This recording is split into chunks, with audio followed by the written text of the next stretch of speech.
Hindi na bago sa ating bansa ang bagyo, pagputok ng bulkan, paglindol, sunog at kung ano-ano pang kalamidad. Ito ay hindi natin maiiwasan, pero maaari natin itong paghandaan. Bilang kasagutan, ating binuo ang Project DINA o Disaster Information for Nationwide Awareness.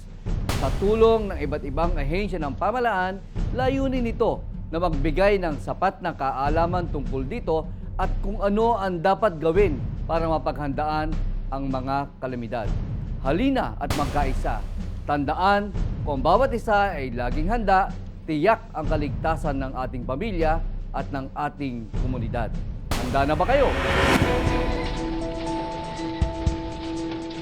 Ang lindol ay ang mahina hanggang sa malakas na pagyanig, dulot ng paggalaw ng mga bato sa ilalim ng lupa. Tinatayang 20 lindol ang nagaganap sa Pilipinas bawat araw. Masyadong mahina ang ilan sa mga ito, kaya hindi sila nararamdaman. Ilan sa mga posibleng panganib ng lindol ay ang ground rupture o pagbitak ng lupa, pagguho ng mga gusali, ground shaking o pagyanig, liquefaction o pag-aastang malatubig ng kalupaan, landslide o pagguho at tsunami.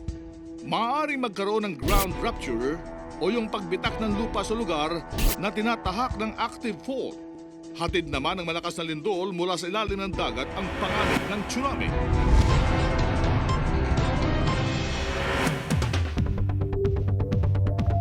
Upang makaiwas sa mga panganib na hatid ng lindol, maging laging handa. Siguraduhin matibay ang inyong tahanan at alamin ang panganib sa inyong lugar. Siguraduhin matibay ang pagkakabit ng mga nakabiting bagay at ligtas ang pagkakalagay ng mga mabibigat na kasangkapan.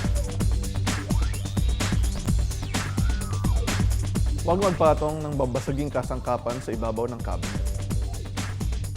Sa halip, ilagay ang mga ito at ang mga mabibigat na gamit sa pinakailalim ng cabinet. At sa ligtas na lugar naman, ang mga nakakalasong kemikal at mga bagay na madaling magliyab. Ugaling isara ang tangke ng gas pagkatapos itong gamitin. Alamin ang mga emergency exit at ang pinakamabilis at pinakaligtas na daan patungo rito. Alamin kung paano gamitin ang fire extinguisher at emergency alarm. Nararapat na may signage ang mga ito at nakalagay sa mga lugar na accessible at madaling puntahan. Makilahok sa mga earthquake drill at regular itong isagawa.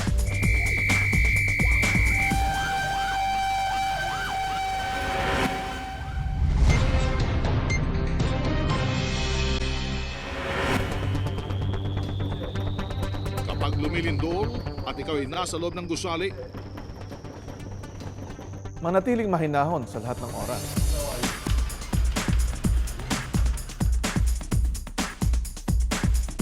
Gawin ang duck, cover, and hold technique.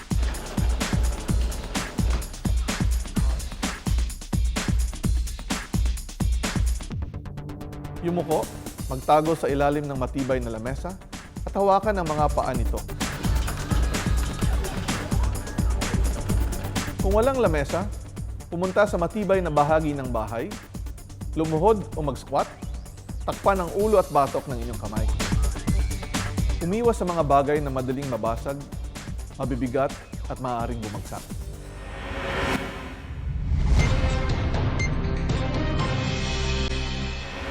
kung nasa labas, Lumayo sa mga poste, puno, gusali, pader, at iba pang bagay na maaaring matumba o bumagsak.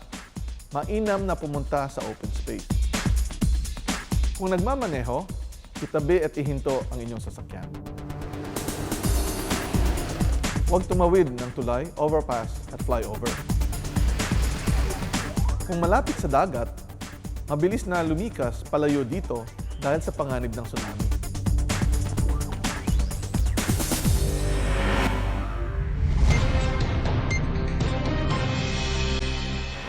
Pagkatapos ng lindol at ikaw ay nasa loob pa ng gusali, lumabas dito at pumunta sa isang open space. Tulungan sa paglikas ang mga matatanda, may kapansanan, mga bata at buntis. Gumamit ng hagdan sa halip na elevator. Huwag nang pumasok pa sa nasirang gusali dahil sa panganib ng aftershock. Kapag nasa evacuation area o open space, suriin ang sarili at mga kapamilya at sundin ang alituntunin ng lugar.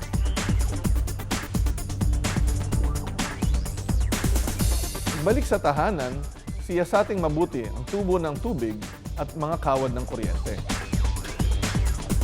Kung may nakitang sira, isara agad ang main switch ng mga ito at ipagbigay alam sa otoridad.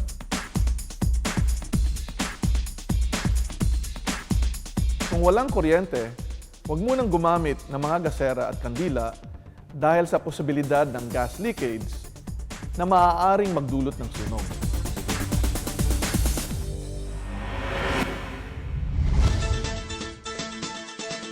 Tamang kaalaman ay kahandaan. Maging ligtas, maging panatag, Pilipinas.